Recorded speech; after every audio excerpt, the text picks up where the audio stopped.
Assalamualaikum warahmatullahi wabarakatuh. Saya Dr. Welistianti, dokter umum Rumah Sakit Nahdlatul Ulama Tuban. Sahabat BIM dan juga Sobat RSNU pasti tahu dong bahwa saat ini penyakit tidak menular merupakan penyumbang nomor 1 penyebab kematian di Indonesia. Di antaranya hipertensi atau darah tinggi, kemudian stroke, gagal ginjal, diabetes mellitus, dan juga penyakit jantung lainnya. Padahal penyakit-penyakit tersebut sebenarnya dapat dicegah loh. Berbagai media massa saat ini rutin mengkampanyekan pola hidup sehat. Ya, pola hidup sehat memang jawabannya. Salah satunya yaitu dengan pola makan yang sehat. Kali ini saya akan berbagi tips mengenai bagaimana sih cara mengatur pola makan yang sehat. Yang pertama, upayakan minum air putih minimal 8 gelas per hari atau kurang lebih 2 liter per hari. Nah, air merupakan sumber daya alam terbesar yang menjadi kebutuhan bagi makhluk hidup. 80% dari aktivitas manusia memerlukan cairan, salah satunya adalah air. Ketika tubuh mengalami kekurangan cairan, maka tubuh teman-teman bisa mengalami yang namanya dehidrasi. Efek samping dari dehidrasi banyak sekali loh, bisa terjadi lemas atau gangguan konsentrasi. Bahkan pada kasus dengan dehidrasi berat, sampai dapat menyebabkan kematian. Jadi jangan sampai dehidrasi ya. Secara umum, kebutuhan cairan pada individu yaitu minimal 8 gelas per hari atau minimal 2 liter per hari. Termasuk pada waktu bulan Ramadan seperti ini, teman-teman harus tetap memenuhi kebutuhan cairan tersebut.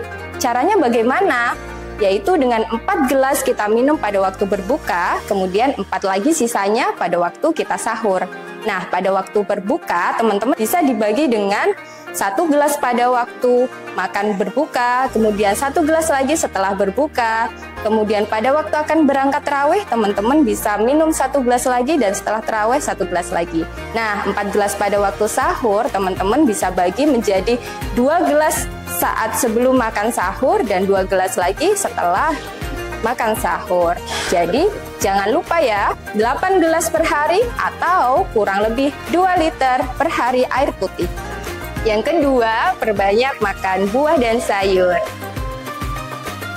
Sahabat BIM dan juga sahabat RSNU pasti sudah tahu dong bahwa slogan 4 sehat 5 sempurna sudah tidak berlaku lagi.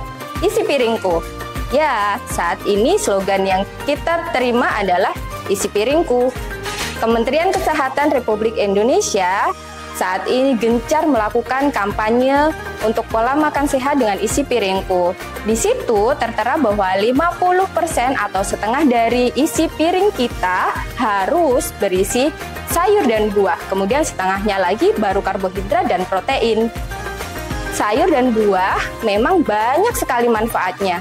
Salah satunya untuk antioksidan, kemudian anti diabetes mellitus, anti hipertensi, anti hiperkolesterolemi, anti anemia, dan juga dapat menunda penuaan dini.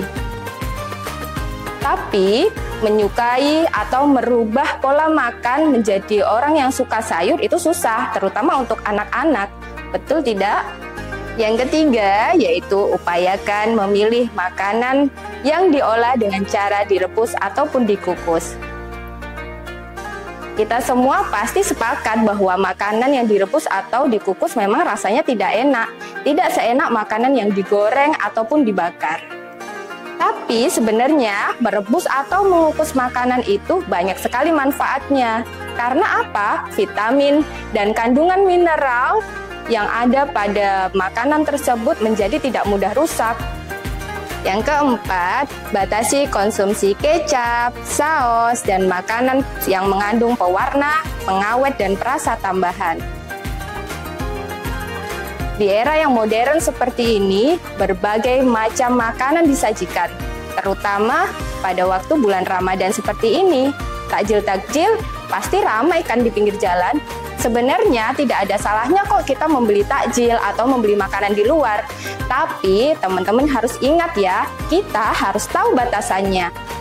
Konsumsi gula dalam satu hari hanya boleh 50 gram atau setara dengan 4 sendok makan. Kemudian konsumsi garam hanya boleh 1 sendok teh. Jadi teman-teman harus ingat ya, batasan-batasan tersebut. Karena apa? Ketika tubuh kita kelebihan gula, tubuh kita kelebihan garam, maka akan menyebabkan berbagai penyakit seperti diabetes mellitus, kolesterol, dan juga darah tinggi. Yang kelima, budayakan membaca label pada kemasan yang tertera pada makanan cepat saji atau makanan instan. Nah, sahabat BIM dan sobat RSNO pasti seneng dong makan makanan instan maupun makanan kemasan karena memang mudah dan praktis.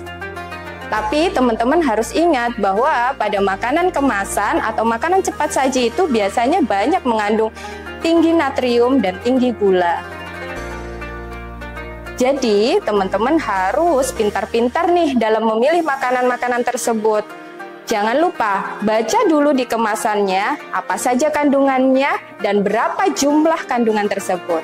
Ingat ya, sahabat BIM dan sobat RSNU, mari kita lakukan pola makan hidup sehat untuk tubuh yang lebih kuat. Wassalamualaikum warahmatullahi wabarakatuh.